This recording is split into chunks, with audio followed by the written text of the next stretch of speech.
Dear student, आज हम class 10th के मैथ में चैप्टर नंबर 1 वास्तविक संख्या के बारे में बात करेंगे।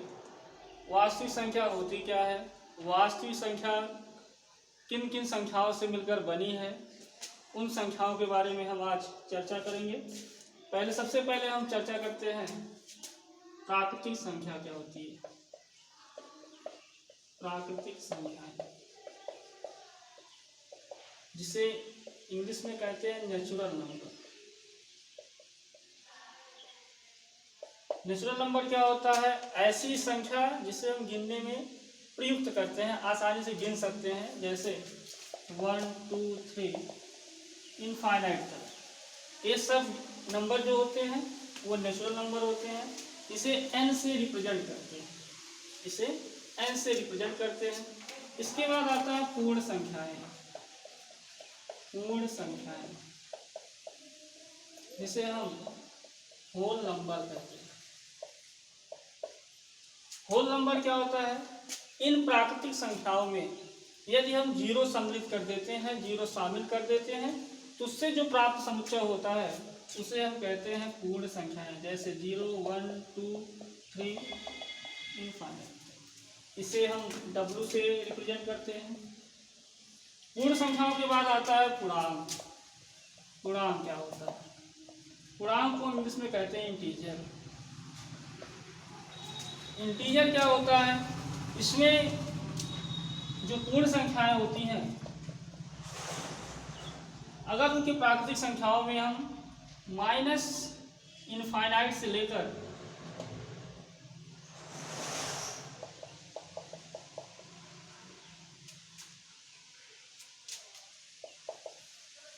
ये जिससे प्राप्त संख्याएं होती हैं वो संख्याएं होती हैं पूर्णांक।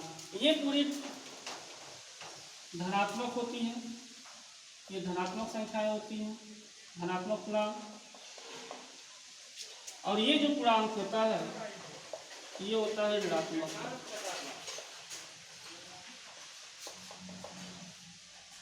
इसके बाद आप आइए, इसे I से भी दिखाते हैं, Z से भी कहा जाता है।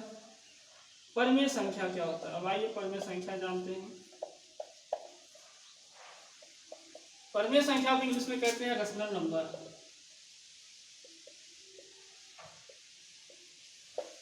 रेशनल नंबर क्या होता है? ऐसी संख्या जिसे हम P/Q के रूप में लिख सकते हैं। P व Q क्या है? दोनों पूर्णांक होना चाहिए और उसका जो हर होता है वो शून्य नहीं होना चाहिए। उसे शॉर्ट में कैसे लिखते हैं? P/Q। P व Q बिलोंग करें इंटीजर से और इसका डिनोमिनेटर जो होता है वो शून्य नहीं होना चाहिए। एग्जाम्पल के रूप में जैसे 3/5 1/2 -6/4, ये सब नंबर होते हैं परमेय संख्या। आइए इसे Q से दिखाते हैं। अपरमेय संख्या क्या होता है?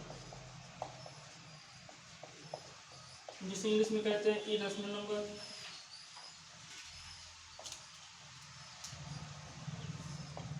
इरेशनल नंबर होता है, इसे हम P/Q के रूप में नहीं लिख सकते हैं। ऐसी संख्या जिसे हम P/Q के रूप में नहीं लिख सकते हैं उसे हम कहते हैं अपरमेय संख्या। जैसे √2 √3 √5 5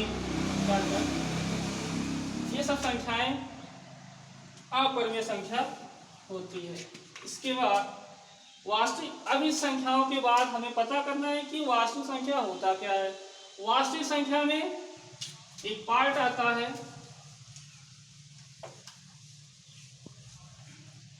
वास्तविक संख्या।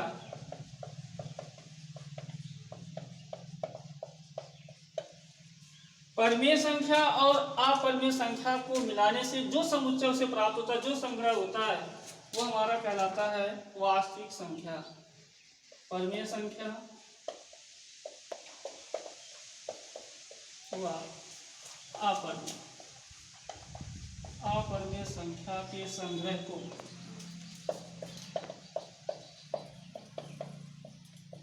वास्तविक संख्या कहते हैं।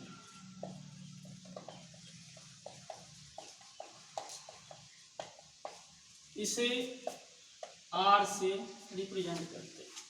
अब आइए इस चैप्टर में हमें जो देखना है, पढ़ना है यूक्लिड विभाजन प्रमेयिका।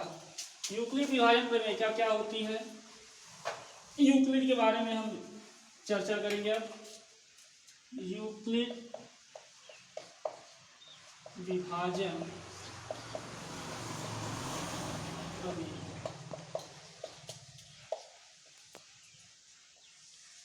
प्रमेयिका को लेमा कहते हैं इंग्लिश में। इस यूक्लिड विभाजन प्रमेयिका में क्या होता है, एक हम छोटे एग्जाम्पल से आपको समझाते हैं। छोटे एग्जाम्पल से आपको समझ में आएगा। जैसे हम पिछली क्लासों में या छोटे क्लासों में आप मासा निकालते थे, उस मान लीजिए यहाँ एग्जाम्पल के तहत हम आपको समझाते हैं। कोई 5 है, मान लीजिए 11 है, 8 मान लीजिए। अब इसमें देखिए जो नंबर डिवाइड होता है, जो बड़ा होता है उसे हम भाज्य के रूप में लिख देते हैं, जो छोटा है उसे भाजक के रूप में लिखते हैं। ये डिवाइड करिए, तो यहाँ डिवाइड करेंगे 8 1 जा 1, 8 1 जा देखिए, फिर आगे सब्ट्रैक्ट करेंगे तो आ जाएगा 3। तो आपको पता है कि ये चीज़ें क्या होती हैं। एक तो आपको यहाँ पता हो जाएगा, जिसे कहते हैं भाजक, ये चीज़ें होती हैं भाज्य, और ये चीज़ें आपको जो यहाँ प्राप्त होता है वो होता है भागफल, और जो यहाँ मिलता है आप जानते हैं शेष। इस तरीके से हम मान सकते हैं कि यूक्लिड विभाजन प्रमेयिका में एक पार्ट है, मान लीजिए किन्हीं दो धनात्मक, यहीं से समझा जाए इसका कैसे फार्मूला यूज होगा। आप जानते भी हैं कि भाज्य बराबर होता है भाजक गुणे भागफल प्लस शेष। मान लीजिए भाज्य को हम A से रिप्रेजेंट करते हैं, भाजक होता है उसे B से रिप्रेजेंट करें, और भागफल को कोसेंट जिसे हम 2 से दिखाते हैं, और शेषफल क्या है R से। इस तरीके से हमको एक इक्वेशन मिलता है A बराबर BQ प्लस R। आप ये भी जानिए कि जो यहाँ का रिमाइंडर होता है, जो शेषफल होता है, वो हमेशा भाजक से छोटा होता है।